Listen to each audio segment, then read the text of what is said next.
ನಮಸ್ಕಾರ ವೀಕ್ಷಕರೇ, 18 ಟಿವಿಗೆ ಸ್ವಾಗತ. ನಾನು ಪವನ್ ದೇಶಪಾಂಡೆ. ಹೆಬ್ಬಾಳ್ಕರ್ ವಿರುದ್ಧ ಅಸಭ್ಯ ಪದ ಬಳಸಿದ ಆರೋಪ, ಬಂಧನದಲ್ಲಿರುವ ಸಿಟಿ ರವಿಯಿಂದ ಮಧ್ಯರಾತ್ರಿ ರಸ್ತೆಯಲ್ಲೇ ಪ್ರತಿಭಟನೆ. ಸಚಿವೆ ಲಕ್ಷ್ಮಿ ಹೆಬ್ಬಾಳ್ಕರ್ ಬಗ್ಗೆ ಅಶ್ಲೀಲ ಪದ ಬಳಸಿದ ಆರೋಪದ ಮೇಲೆ ಪೊಲೀಸ್ ವಶದಲ್ಲಿರುವ ವಿಧಾನ ಪರಿಷತ್ ಸದಸ್ಯ ಸಿಟಿ ರವಿ ಅವರನ್ನು ರಾತ್ರಿ ಇಡೀ ಬೆಳಗಾವಿ ಜಿಲ್ಲೆಯಾದ್ಯಂತ ಸುತ್ತಾಡಿಸಿದ್ದು, ಬೆಳಗಿನ ಜಾವ ನಡು ರಸ್ತೆಯಲ್ಲಿ ಕುಳಿತು ರವಿ ಪ್ರತಿಭಟನೆ ನಡೆಸಿದ್ದಾರೆ. ಗುರುವಾರ ರಾತ್ರಿ 12 ಗಂಟೆ ಸುಮಾರಿಗೆ ಖಾನಾಪುರ ಪೊಲೀಸ್ ಠಾಣೆಯಿಂದ ಜೀಪಿನಲ್ಲಿ ಕರೆದುಕೊಂಡು ಹೋದ ಪೊಲೀಸರು ಕಿತ್ತೂರು, ಸವದತ್ತಿ, ರಾಮದುರ್ಗ, ನಂತರ ಬಾಗಲಕೋಟೆ ಜಿಲ್ಲೆಯ ಲೋಕಾಪುರ ಪೊಲೀಸ್ ಠಾಣೆ ವ್ಯಾಪ್ತಿವರೆಗೂ ಸುತ್ತಾಡಿಸಿದರು. ಇನ್ನು ರಾಮದುರ್ಗದಲ್ಲಿ ಮಧ್ಯರಾತ್ರಿ 3 ಗಂಟೆ ಸುಮಾರಿಗೆ ಸಿಟಿ ರವಿ ಅವರ ತಲೆಗೆ ಬ್ಯಾಂಡೇಜ್ಗೆ ಪ್ರಥಮ ವೈದ್ಯಕೀಯ ಚಿಕಿತ್ಸೆ ನೀಡಲಾಯಿತು.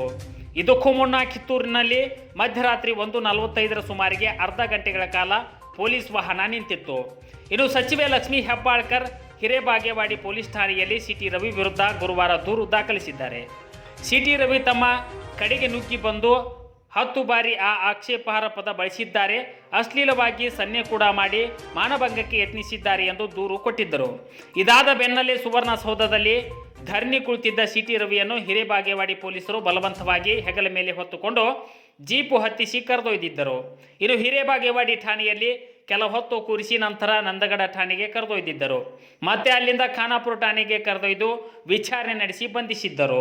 ಇನ್ನು ಬೆಂಗಳೂರಿಗೆ ಬಿಗಿ ಭದ್ರತೆಯಲ್ಲಿ ಇಂದು ಸಂಜೆ ಒಳಗೆ ಬೆಂಗಳೂರಿನ ಜನಪ್ರತಿನಿಧಿಗಳ ಕೋರ್ಟ್ಗೆ ಸಿಟಿ ರವಿ ಅವರನ್ನು ಪೊಲೀಸರು ಹಾಜರುಪಡಿಸಲಿದ್ದಾರೆ.